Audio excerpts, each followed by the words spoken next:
বর্তমান কিন্তু 6টা বাজে। তো এখন গেতাছি আমি কামে। হ্যালো গাইস, আশা করি সবাই ভালো আছেন। তো আমি অনেক ভালো আছি। এখন কিন্তু কাম করবার নিয়ে গেতাছি। তো পাশে দেখুন লেবার আর ওই আগে মিস্ত্রি।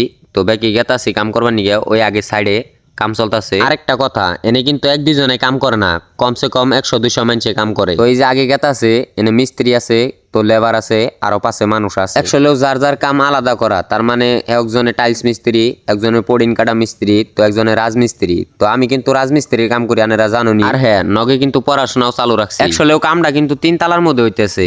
তো ফার্স্ট তালায় গুনে উঠবে উঠতাছি। তো এই যে মিস্ত্রি গেতাছে, পাশে লেবার আইতেছে। দেখেন এই যে লেবার রুষার পাট্টা নিয়ে আইতেছে। আর হ্যাঁ, বর্তমান কিন্তু প্লাস্টারের কাম চলতেছে। তো এনেই কিন্তু প্লাস্টার করা হইতেছে। একচুয়ালি ওইখানে ভালো করে বোঝা যায় না। তো আমি উঠে যাই অনেক দেখাইতেছি। তো দেখুন কোন সাইডে কাম করি। গাঁথনির কাম কিন্তু অলরেডি ক্লিয়ার করে দিছে। আর হ্যাঁ, কাম কিন্তু স্থায়ী করতেছি। কালকে ভাড়া বাইন্দা থেকেছি। তো আজকে এনে কাম করা হবো, প্লাস্টার করা হবো। তো এই ওয়াল আর এম্বুরকার ওয়াল, তো এই তলে থনে কিন্তু মশলা বানিয়ে দিব। ভাই আজকের ব্লগটা এই পর্যন্তই শেষ। ভিডিওটা ভালো লাগলে লাইক করবেন।